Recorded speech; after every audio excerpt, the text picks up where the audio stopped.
Deck the halls and pour the eggnog because we're diving into another holiday disaster on screen. Today we're going to be reviewing Christmas Island, which is a slow-moving, completely predictable Hallmark Netflix crossover.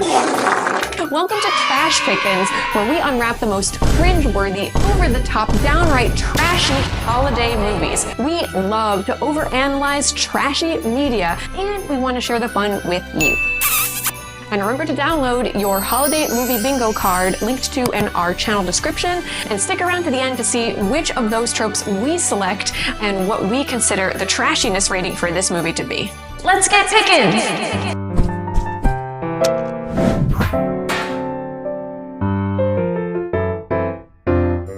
Alright, so before we dive into our commentary, what is Christmas Island about? It's effectively the story of a woman who becomes a pilot for a rich family. She wants to fly them across the ocean, but unfortunately there's this gigantic snowstorm that grounds them, and they're stuck on Christmas Island through Christmas, and they can't actually ever leave. But while they're there, her heart opens to Christmas and she falls in love, and the family that are huge capitalists, they start to have melted hearts for Christmas as well, and that's effectively the plot.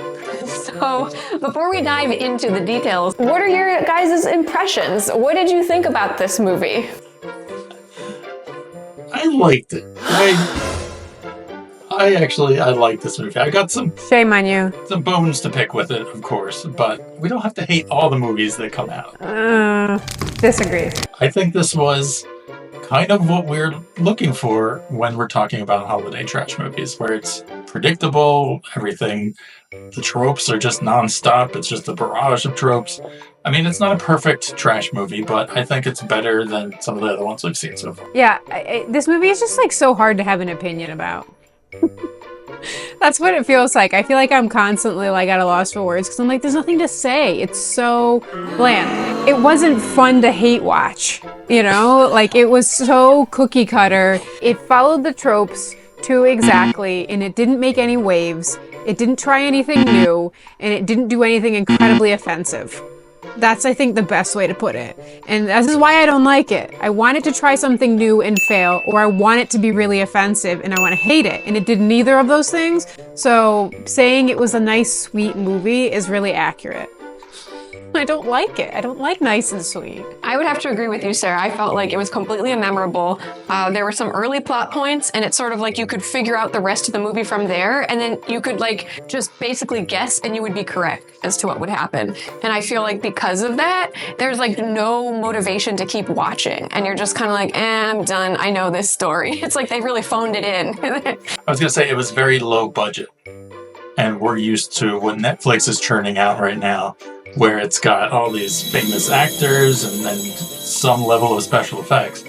This was low budget. I think we kind of felt that. I also agree that it was a boring movie. That's part of the reason why it's trashy. You just like leave it on in the background and you can pick it up sometime 3 days later. And it's like, okay, I didn't miss anything. You know, it's that.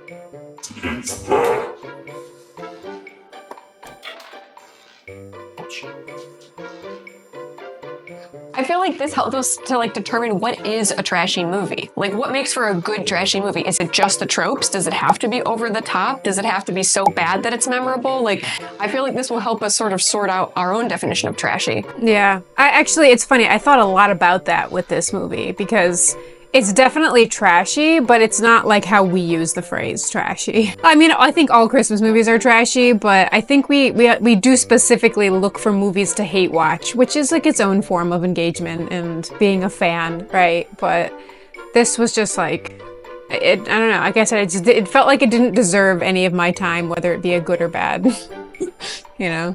Also, too, I didn't know any of the characters' names, and I still don't. Oh, I hope you guys know their names.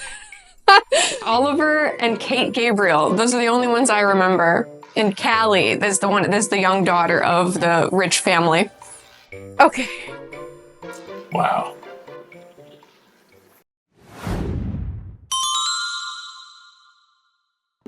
Okay, so let's do a little bit of a scene by scene so we can get a sense of actually what happens in this movie, even though it's not a ton, still worth breaking apart. The movie starts with our protagonist, Kate, as I've just learned her name. She's a pilot, and basically we're very quickly introduced to the fact that she flies commercial planes, but wants to get a gig where she's flying privately for like rich people because she thinks it's a better gig.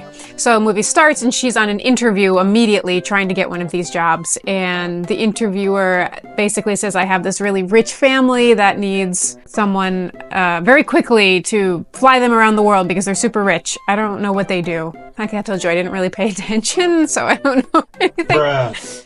Fashion. Okay. Fashion. And so Kate gets the job immediately on the spot just because she's willing to fly through Christmas. I loved that so much. It's like, it's not like, are you good?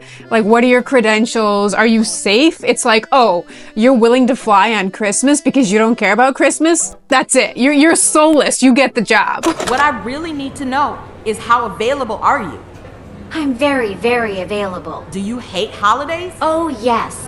What about partners and family? Do you deeply hate those things too? I'll never love anyone or Christmas. Bitch, you're hired. I loved that. Okay, so then we meet the Sharps. The family is called the Sharps, and they have 2 young children, and the kids are very unhappy because the parents work too much to make money. That's what we learn about them very quickly. Kate, sorry, I called her Captain because I didn't know her name. Kate meets her clients, and she has to fly them to Switzerland. Have you been a good boy for Santa this year? F you. And they take off, and while they take off, a big storm happens, and it turns out that she can't fly them to Switzerland, and they have to stop in Nova Scotia. And at this moment, we actually meet her love interest for the first time. Oliver, I guess. He is a flight coordinator or navigator on the ground. So he's helping Kate land her plane during the storm. So they have some banter over the radio for the first time. And of course, they are very mean to each other. He's very mean to her, actually, in this first scene, which is trope. Everything is fine. The flight is smooth, and I love my job. Airplanes are cool. Are you out of your mind? Are you some dumb blonde that thinks she is a professional and has a career? I have scabies. What the I just wanted to say that, it's so funny because she hates Christmas, right? But she plays this weird role on the plane where she's like, I'm gonna give you eggnog and hot chocolate. Who wants some? she leaves the cockpit, and then all of a sudden there's the turbulence, and it's like she's being goofy all over the radio. It doesn't match her character because she's supposed to hate Christmas, so that just made no sense to me. That did stand out to me though when she was flirting with Oliver. He's like, how's everything going up there? She's like, It's fine, no sight of Santa Claus yet, and we're about to have hot chocolate. and he's like, Don't make jokes. This is a serious matter. and she's like, I wasn't joking. and I was like, wait, so you're looking for Santa? What do you mean you're not joking? That was a joke. Very weird. It's a secret mission. She has to find Santa. That's what this is really about. Do you think we'll see Santa tonight? Maybe even Rudolph? Yup. Are you sure? I am so excited. We'll get that bastard. Don't worry. They land the plane in Nova Scotia, and they have nowhere to stay because all the hotels are booked. And basically they land in a very tiny local close community town, as is the implication. I don't know, I think the guy's name is Jim. There's an old man. Yeah, his name is Jim McLeod. Okay, good. I have Jim written down. I don't know who that is. I such I barely paid attention. He works at the postal. Oh, he's the postal guy. Okay. I love mail. I wasn't sure if he was the mayor. Anyway, okay, so when they land, there's an old guy who is I'm a local, and I'll take care of you. You don't have to pay me, and I have Christmas spirit, so even though all the hotels are booked, you can come live at my house for the next few days. Wanna sleep at my house? You. That's not weird at all. Let's do it. He drives them from the little local airport into town. Kate has to hitch a ride with Oliver, who's also there, and they flirt in the car. Apparently, flirting and hating each other in the car. We saw that in The Merry Gentleman. That seems to be a thing, and their car breaks down. As the car breaks down, we learn a little bit of information that Kate hates Christmas. Growing up, she had some bad thing in her past. They haven't revealed it yet that makes her hate Christmas, which is a huge trope. Christmas sucks. I am spiritless. Of f***ing course, you f***ing rotten cold-hearted bitch. I think I'm secretly falling in love with you. Oh, cool. And then they arrive in town, and this makes no sense to me. They all get dropped off at the town hall. This was like this made me so mad. Like, instead of just driving them to the house and being like, go ahead, take my spare bedroom, they all drive to the town hall, and there's like a town meeting happening at nighttime during a Christmas storm, and like the whole town is there. It's so weird. And like the Sharps join in. They sit down and they're like, well, what can we do? What the hell are you doing here? Oh, I just like local politics. There's nothing more exciting to me than a town hall meeting between strangers. I love seeing Karens get heated. Yeah, same. There's no cabs or anything. Why would like a rich like, could you imagine like Jeff Bezos like just joining like a random town hall meeting? Like Jeffrey Bezos. Anyway, that made me really angry. Also, they announced there will be no flying off of the island. The storm is so bad, we're all stuck here. So that's the only point of that scene. Kate feels responsible that the Sharps are stuck on the island because she wants to impress them, because she wants to be hired as their full-time pilot. So she's really anxious that being stuck on the island is going to make them think poorly of her. Even though obviously it's out of her control, she still internalizes it. In order to compensate for being stuck on the island, she goes to the Sharps and says, hey, like, let me help out. Let me be your nanny. You have these 2 kids that are bothering you and you just want to work. I'll basically keep them busy and be the nanny, hoping to get on their good side. And they agree and they say, oh, that's so great. I'm so busy. Why don't you, because, it's a few days before Christmas, why don't you do some Christmas festivities with them and give them Christmas? And so Kate is like, oh, this is so hard for me because I hate Christmas and I don't know anything about Christmas because I'm such a curmudgeon. And luckily Oliver, who's just hanging around them, is like, well, I love Christmas because I'm a loser. He's like obsessed with Christmas. So she goes to him and makes a deal with Oliver and says, oh, help me give these children Christmas and help me impress the Sharps. And for some reason, Oliver agrees. I don't know why. I don't think she made a trade with him. He just agrees. I mean, he's attracted to her. Right? He's like that little kid on the playground that goes around and kicks the girls that he likes. So. Yeah. Plus, I imagine it's a very small town, and it seems like most of these people are related, and it's like, oh, a person of my age that's attractive. Like, okay, yeah, I'll do Christmas things for these kids so that you can do whatever. There's a couple things I wanted to highlight from that segment. In the scene when Kate is back in Charmaine's house, the mayor, I can't remember her name, and Oliver comes in. She says one of the most terrible lines I think I've ever heard when she likens Christmas to spinach. And she says that, like, you never get the muscles you think you're going to get. I was just like, what? Like, that metaphor is like the worst metaphor I think I've ever heard. There is no better metaphor for a fear of Christmas than spinach. Don't you like spinach? Yeah, who doesn't? Good. I'm the spinach king, bitch. So that was worth noting. And then the other I found so irritating. I feel like there were a lot of little like sprinklings of dialogue and little interactions that didn't turn into anything. It's like these little side plots opened up and went nowhere.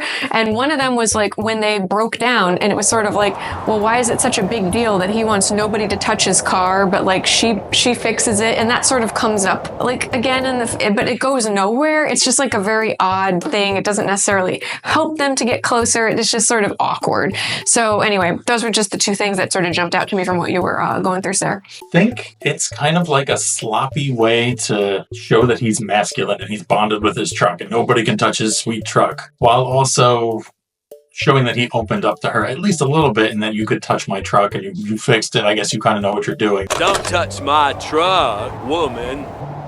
Oh, fine. Shove your arm in. Is this just a big metaphor for your butthole? Because sooner or later, you'll have to overcome your subconscious homophobia, whether you like it or not. Of course it is. You're gay.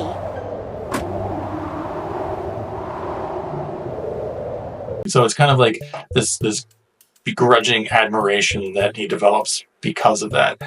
It's very questionable. I feel like I'm stretching. I don't know, Frank. I feel like you're defending this film a little too much. Yeah, I'm on to you. Yeah, like... I'm not trying to...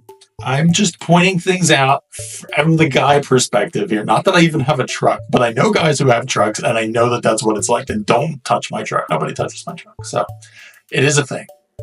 Okay, but I still... Oh, I was also going to call that a trope. The decor in the houses, totally excessive holiday decor. There are light strands hanging from wall to wall, and it's just like... It's an eyesore. Like, it's hard to focus on the characters because there's so much light.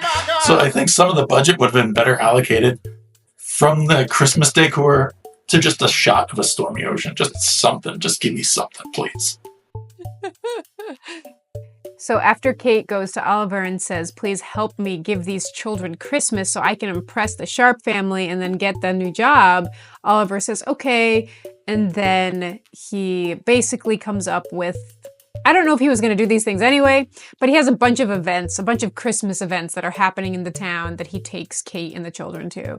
And they include things such as making candy, eating a festive Christmas lobster, which I thought was really dumb. But now that you told me that there's actually some like culture in the town, I'm like, well, maybe, I don't know, maybe it's a thing. But when they had like a lobster with like a Santa hat and they were like laughing and it was like it was filmed in slow motion. I was like, oh, I hate this so bad. Children love that sort of stuff, you know. Yeah, I have to say that this scene was like my favorite scene in the entire movie because they're like in there and if you like watch it, the kids are literally like stuffing their faces with like all kinds of stuff like and have their fingers in their mouths and like they're all like awkwardly eating. And yeah, and then they bring out a freaking giant dead lobster with a freaking Christmas hat, like a Santa hat. It's insane. The thing that stuck out about the scene for me, aside from the weird slow motion, there's like no other slow motion in the entire movie, but for this, there was slow motion.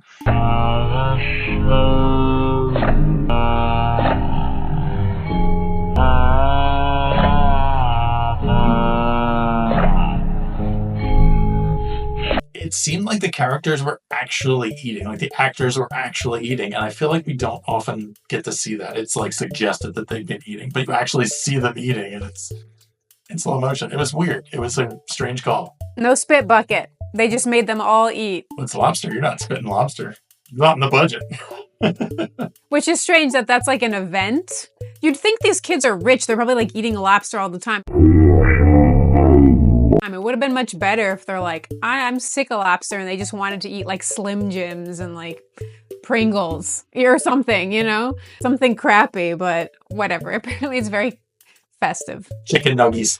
I wanted to say something about the candy making. I have made candy. It is a very dangerous thing to do. And the way that they were doing it in there with like all these open tables, all these people just milling around. Like when I was like, they're going to actually make candy? And I'm like, they must be doing something else. Like they're not going to heat sugar up to that and do like the molten sugar thing. And it's like, no, there they are. Like somebody's going to get hurt. Right? In my head, I'm thinking, there's no way somebody escapes. It's like the kids are going to get burned. Somebody's going to happen. Something's going to get an injury. And sure enough, she burns her arm and it's like not a thing. It's like, oh, ow, I burnt my arm and just like put a thing on it. If you get a molten sugar burn, that's like serious stuff. It sticks to you, it keeps burning, and it was just, I was a little triggered by that. I gotta be honest. I questioned the people that put this event on and have like all these kids running around to do this very dangerous event.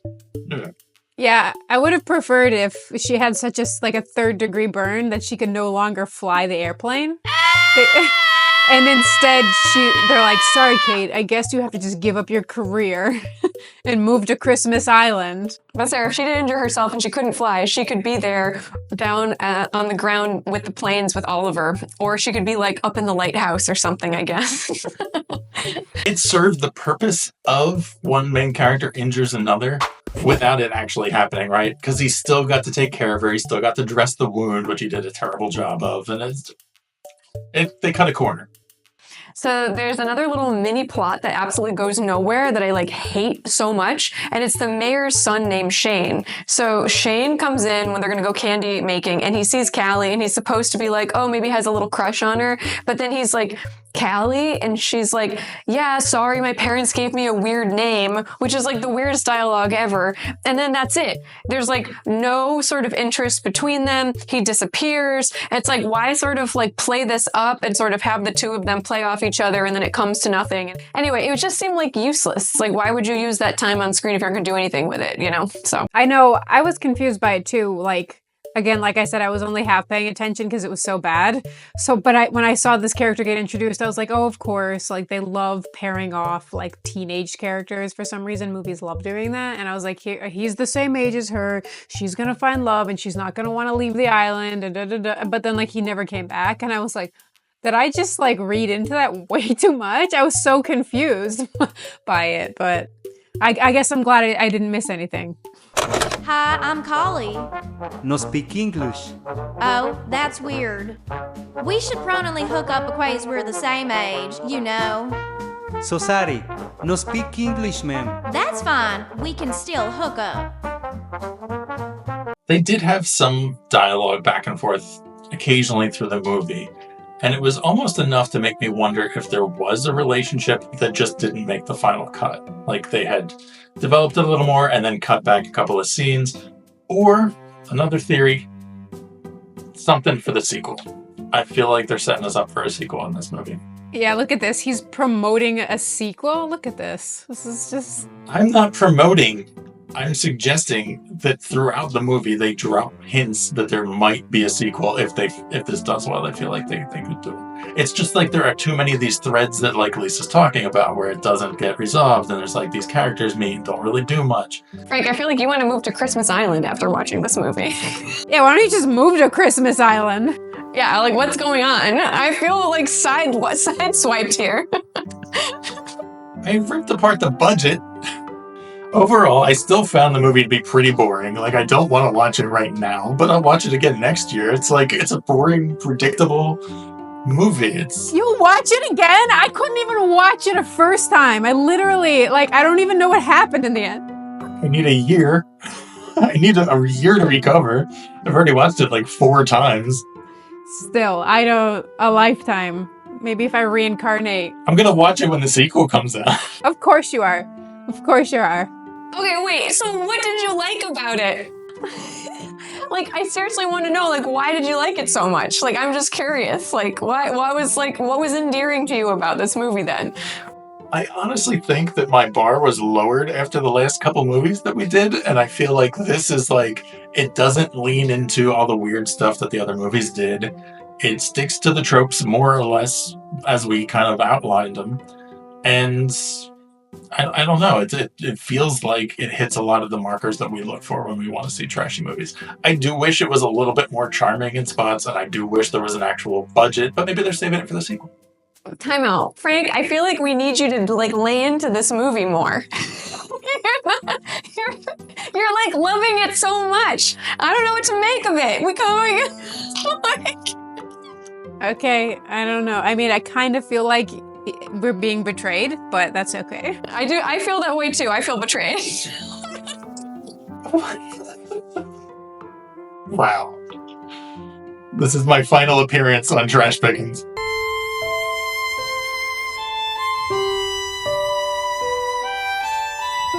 I don't know. I gotta say, I think this is my least favorite out of everything we watched because it was so boring.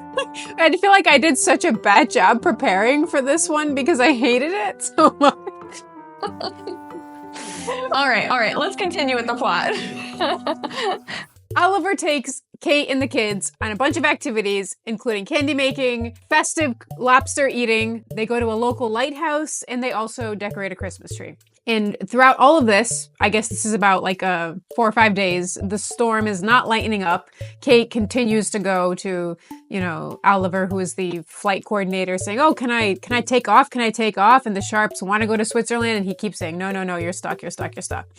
So that's the drama with that. But as they are spending days together, doing all these Christmas events. Kate and Oliver, I guess, kind of start falling in love with each other. They have a heartfelt moment when they go to a lighthouse where Oliver opens up a little bit to Kate and he reveals to her that he's actually very afraid of flying in an airplane and he's never left the island. And it's a touching moment. And he also was like taking care of one of the children, and Kate is like, she gives him like sparkly eyes. And she's like, wow, you'd be such a good father. He has good children. I know, to me, that was rage, actually. That scene made me so much rage, because I'm like, this isn't your child, Kate. This is like another person's child, but you're taking somebody else's child, giving it to a man you don't know, and then you're projecting a fantasy of him having children. It's like there's so many steps removed. Like, if it was her own kid, I feel like she could have that fantasy, but he's interacting with somebody else's. It was just like too many. I hated it. Right. And I'll point out that she had like zero experience. So early on when she was like trying to like ingratiate herself with the sharp, she's like, what can I do? Can I do anything to help you? And then she's like, oh yeah, you can basically be their nanny. And she's like, I don't know what to do with kids. I don't know anything about Christmas. And all of a sudden later, she's like super maternal and like, oh wow, he's like so taking care of the kids so well. It's like really weird. And then also in this heartfelt scene, when Oliver admits that he's scared to fly in an airplane, Kate, she opens up as well and shares a secret that her father died the day before Christmas. And so because of that, she was close to her father, and now she has bad feelings about Christmas because it reminds her of her dead father. Like, I was so happy, honestly, when she said that, because we haven't had a movie where someone's died on Christmas. And I was like, in the sphere of holiday movies, all deaths happen on Christmas. Christmas, it must be like horrifying for people because they just know people will spontaneously die on Christmas. My dad died on Christmas. Now I hate Christmas. Well, my nephew died on Christmas, and my 3 brothers, and my sister, and my family, cat and dog, all on Christmas. That's Cap. Would I lie about a thing like that, Kate? Yes, you absolutely would, you little freak. You mother. Kate told me you have scabies. It's no joke, boy. Everyone you love will die on Christmas. Santa is the Grim Reaper. F you. While Kate and Oliver are starting to fall in love doing Christmas things with the children that aren't theirs, back at the pseudo hotel, the Sharps, the rich people, are working all throughout Christmas. They see their kids getting involved in Christmas, and basically the town starts roping in the parents to feel the Christmas spirit as well. Father is asked to help participate in what is their version of like a tree lighting ceremony, and then the mother somehow finds like a sewing machine in her room and she starts sewing. So she spends all of her time secretly sewing. It's supposed to show how these really busy parents who are all corporate are learning to like soften and feel the Christmas spirit again. Yeah. Yeah. And she finds like the oldest, most janky, like antique sewing machine, which like there's no way that she made the types of like dresses that she did. But that's an aside. I mean, I don't honestly, like I've had a few sewing machines and the old ones are like so much better. It was one that you have to like use your feet on. Oh, what, really? It was like ancient. It was really old, yeah. It's not just like an old, like, yeah. So while the parents are getting roped into doing Christmas things as well, the children also get roped into doing things for the town. So the daughter, Callie, and the younger son are asked to help that weird old man, Jim. I'm taking you kids to the post office. We can steal mail and lick old stamps. No thanks. F you. I don't know who you are. I want to go home. He's like the postmaster at their local post office, and like Lisa mentioned, apparently their town has a tradition of receiving letters from children that wrote letters to Santa and then basically writing letters back to the kids, more or less. They ask Callie and the young boy, I don't know his name, if they can help like sort the letters and help organize it and help partake in this tradition. So the whole family is learning to be festive again. Oliver After he starts to fall in love with Kate and he hears that Kate has a bad relationship with Christmas, he wants to mend that for her. So he feels sorry that her father died on Christmas, and he comes up with this idea that he's going to give her the gift of loving Christmas again. So he comes to her and says, "Let me help you reconnect with Christmas." And she goes, "Okay, sure." So again, he comes up with like a series of events. Like basically he just did it for the kids and then he does it again for Kate. It's like the same thing. So he dresses up as Belschnickel. Oh my God! That doesn't seem like a regional tradition. I know that is a Christmas thing. I thought it was German. But he dresses up as Belschnickel, and then he also takes her to a local diner where they eat waffles that are dressed up to look like Santa. Then at this point, they kind of like solidify their love with each other, and there's an interrupted kiss here. Oh, I did want to say actually one thing about that waffle eating scene. That scene like stood out to me, and I like actually put down what I was doing, and I like sat down in front of the TV and like watched it. Like it pulled my attention because like, and I don't know, maybe I'm reading into this, but it felt so natural. Like Kate felt like she was breaking the fourth wall for me. Like that wasn't Kate, it felt like the actress. Like I don't know, did you guys pick up on this? Like she was laughing and leaning into him and making eye contact and like eating the waffles, and they were like kind of doing banter with each other, and it almost felt like it was improvised. These are Santa flapjacks. Little Santas. little Santas. So I'm not gonna have to eat 2 meals? No, I'm gonna crush these. Oh yeah? Yeah. Okay. Let's try this. And I don't know if it was or not, but there was just something about the way that they were like flirting and falling in love that it felt like that the actors were asked to just eat the waffles and they were just eating them and kind of just laughing with each other. And it felt so realistic compared to the rest of the movie that I was like, it caught me off guard and I like stopped and watched it. Well, that's a really good point. I actually had noted in my notes here that I found that everyone in the movie was more, quote, normal in their acting except Kate and Oliver, because they were so over the top in how they were like berating each other and hate flirting, and the like expressions that they would make were almost cartoonish and overly large and exaggerated.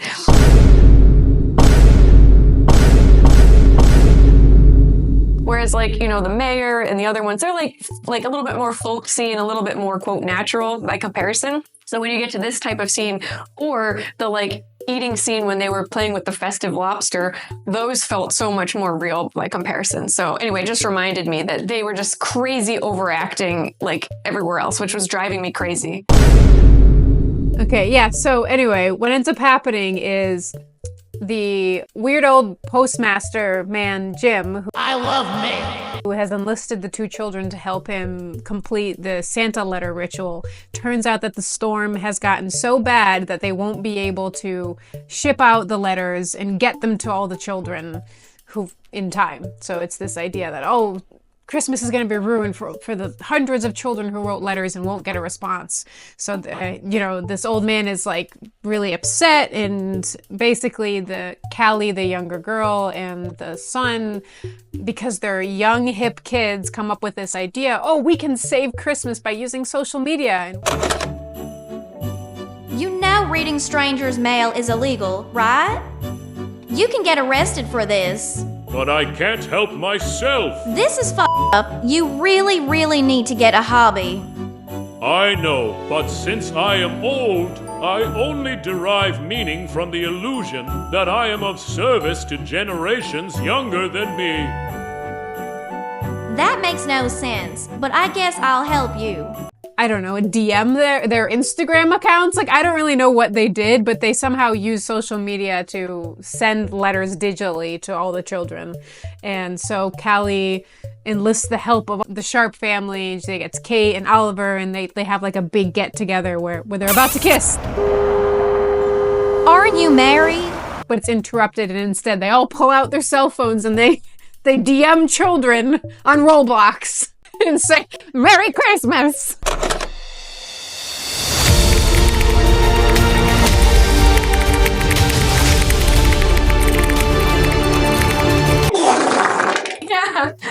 Yeah. This is like, yeah.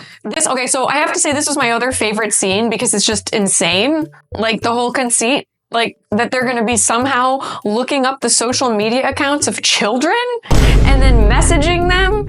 Like, it's so creepy. And also, children aren't supposed to be, right? There's like a cutoff age on social media, and it's like, where are they finding their contact? I don't think she's that good. But then they all like intensely get into it in like the spirited montage, which is a trope alert, but it's the most absurd spirited montage I think I've ever seen in any movie. So I give it extra stars for that trashiness. Yeah, it was that, to me, that was, it didn't even make sense. Like you said, how are all the 6-year-old kids have social media accounts that they're somehow finding and messaging them? It's just like, I feel like they really overlooked the fact that children and social media shouldn't be mixing. Like, that's a societally accepted thing. But anyway, they DM'd thousands of children overlooking how creepy that is, and they saved Christmas, and everyone congratulated Callie for being such like a cool young hip girl and coming up with this idea. Anyway, everyone's feeling really happy, and then I guess it's Christmas Eve, and the rich mother reveals that she's been secretly sewing on her push pedal sewing machine this whole time, and that she sewed dresses for Kate, for her and her daughter, and she wants them to wear the dresses to the tree lighting ceremony that's happening Christmas Eve that the husband was involved in. It's not a tree lighting ceremony, it's something where they like recreate a Christmas tree out of lobster traps. It's like a memorial to, I guess, people who died at sea, which is cool.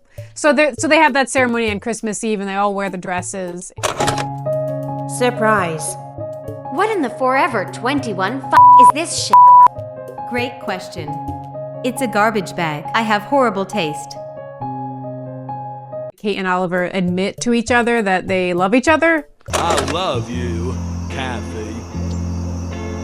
Okay then. Do you seriously not know my name is Kate? And then he gets a notification on his phone that says, oh, you can take off. The storm has lifted. And she's like, I didn't expect that. So immediately she turns to the Sharps, who are right next to her, and says, hey, we can leave the island finally. And they're like, all right. And so they all pack up their stuff like right away. And the kids are really disappointed because they've been enjoying hanging out with Grandpa Jim and DMing toddlers on Instagram. They're very sad they have to leave and go to Switzerland. And this actually made me so angry. Anyway, so they get on the runway and they're about to take off, and then like there's this moment where Oliver's like, I can't let her go, so he runs to the radio and like radios into her airplane, and it's like, Kate, don't leave. I have to see you or say something to you before you leave. And so Kate like turns to the Sharps and she's like, I know we're literally on the runway about to take off, but like, hold on a second. I have to go talk to Oliver. And then like the father like hears her and he like turns to his wife and he's like, should we just stay? Like, that's all it took. He's like, should we just not go to Switzerland? Should we stay on Christmas Island through the New Year? Yes. Okay. Well, then it's settled. I guess we're staying. And then the kids are like, yeah! And the wife is like, I think you're right, honey. And I was like, what? How did that change his mind? And so everybody decides to stay, and Kate stays, and they don't go to Switzerland, and they all have Christmas on Christmas Island. But I think Oliver also says to her, like, once they, I don't know, I actually wasn't watching, I was just listening, so very bad. I know I should have watched more, but I think her and Oliver actually, like, run up to each other and hug or something. They come together at the end, and Oliver says to her, like, oh, I know flying is important to you, so I have to learn to overcome my fear of flying to be with you. He does make that statement in the end, which is actually very different for Christmas movies because it's usually the woman who has to like give up something. Like traditionally, Kate would have had to give up her job as a pilot to be with Oliver, but in this case, Oliver says, I'll allow you to be a pilot and I'll overcome my fear of flying so we can travel the world together or something. I don't know. Anyway, the end. I want to ride on your aeroplane. You can do that, but I just quit my job. Just now you quit. Didn't I have to? No. That was one of the things I liked. That was one of the things that I liked. She got the job that she wanted. She got the high-powered, money, cushy job that she wanted. And she still got to find love. And so many times they have to make that choice, right? Make that sacrifice. And she didn't really have to sacrifice anything. So I thought that was a nice change. No, she did. She did have to sacrifice. She had to sacrifice her commitment to her job, like fully, like, you know, that mindset. But it's true that in this sense, it was like seen as more of a vice separate from her, I guess. I don't know if that makes sense, but. Well, I think so, actually. I mean, it was better in terms of like the harmful tropes and stereotypes that most Christmas movies have, simply because they actually did have that like exposition. Oh, my father died, and she said the reason I became a pilot is because I was running away, more or less. Like her traveling and flying around was supposed to be a metaphor for her running away from those feelings about losing her father. And she can't find a place that feels like home because she has this unease inside of her. And so, you know, I think that in the end, being like, that's the thing she has to learn to overcome in order to find love is actually probably true in a relationship. Like, that's emotional baggage. It's probably healthy for her to get rid of that. It doesn't mean she has to get rid of her job, which, you know, she keeps it. So, I mean, I will agree with you, Frank. That was pretty good. Or no, that was unexpected and acceptable. What about any absurdities? Like, if there were any moments in this movie that you would remember as like, this is like classic trash, like what jumps out to you? There was one thing about this movie that was really weird to me, which is almost like the inclusion of a second protagonist. The main character, she has her love interest, Oliver, I've learned his name.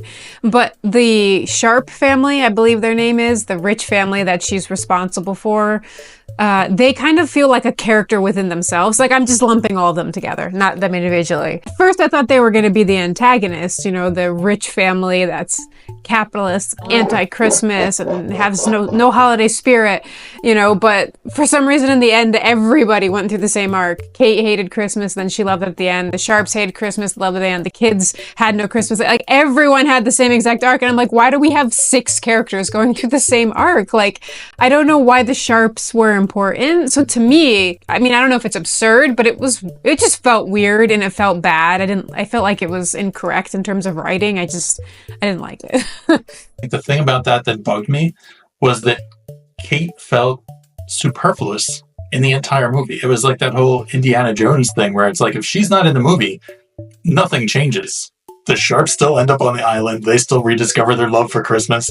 It was just like a whole separate movie that was just kind of smooshed on top of this one with the pilot finding love. And it made me feel a little bit angry, I guess. Like, they just needed to have more tropes and more holiday magic and more things happening at once.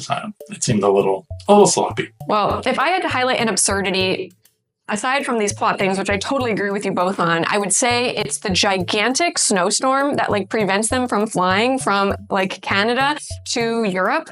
And apparently it's so big and so terrible that they didn't know about it, though it came on last minute. The plane can't get through it, and then they're grounded, and it's like beautiful. It's like no snow, no wind, no nothing. It's just this amorphous, gigantic storm over the Atlantic, preventing them from going anywhere for a full week.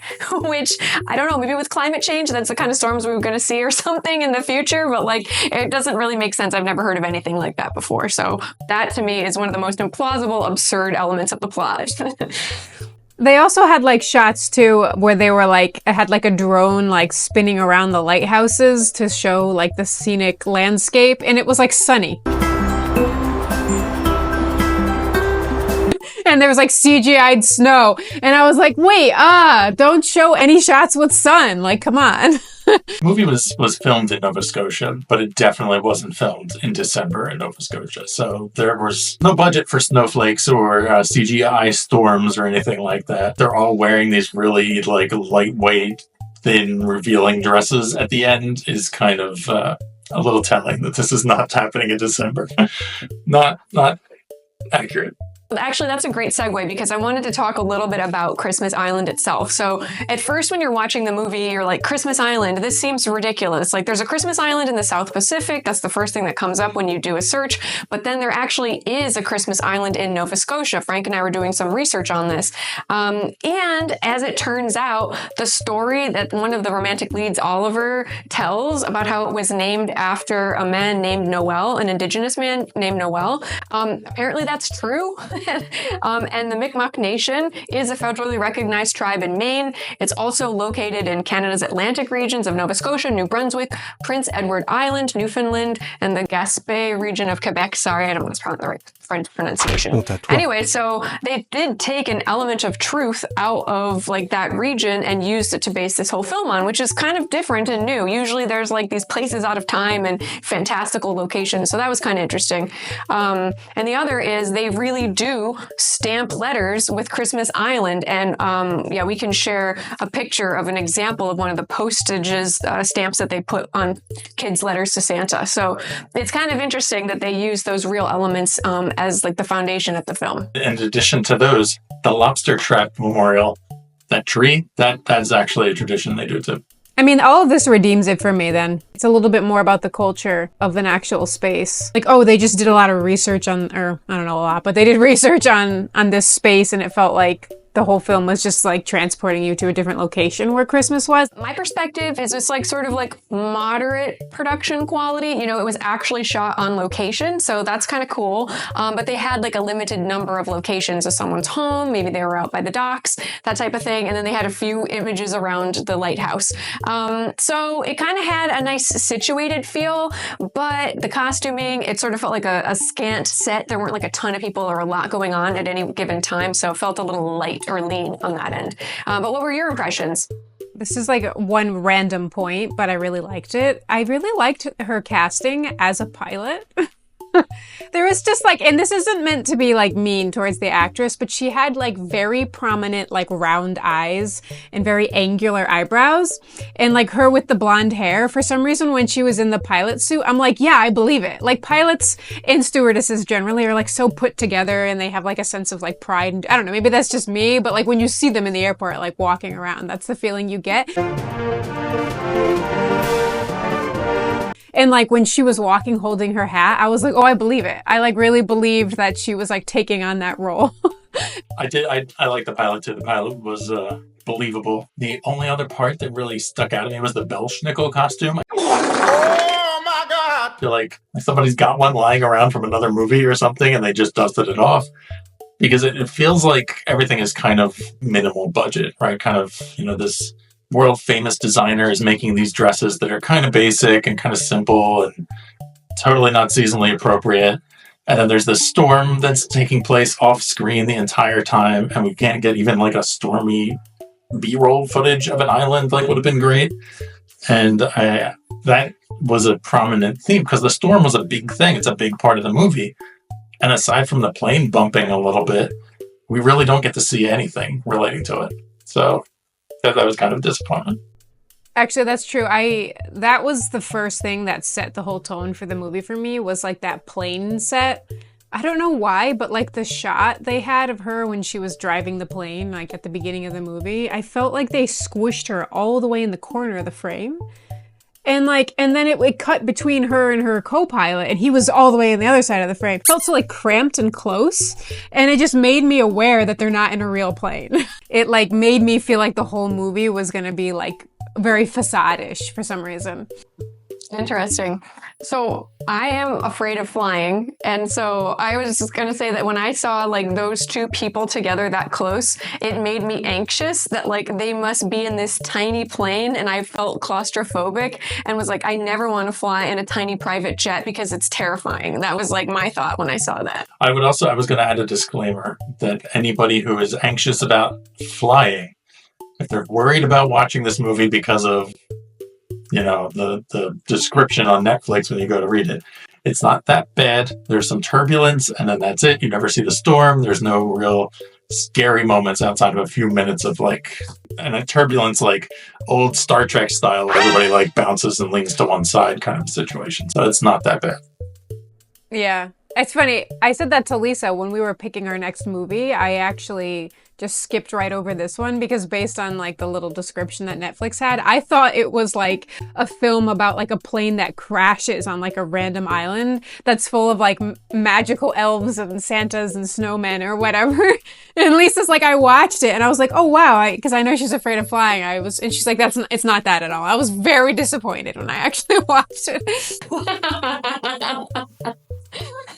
I would say if there was enough room in the budget for the storm would have taken the place of the Christmas magic, right? Like it pins these people in this location where they relearn about the spirit of Christmas.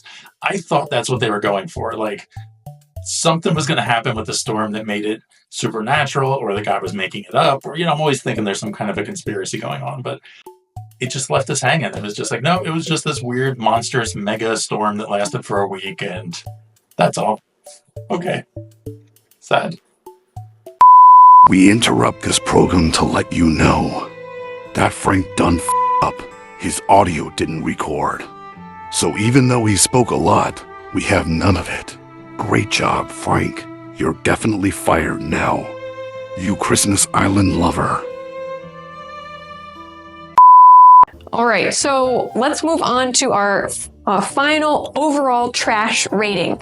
How many trash cans would you each give this one? I mean, I guess I feel like I can't give it 5 because they tried to be more progressive and allow her to take her job.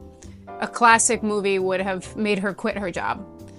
So I don't know, maybe that is going to be a trend that changes, because it is pretty backwards to be like women should be in the home and stop having a career. Like, I feel like eventually Christmas movies are going to realize how not good that is, and we'll get rid of that.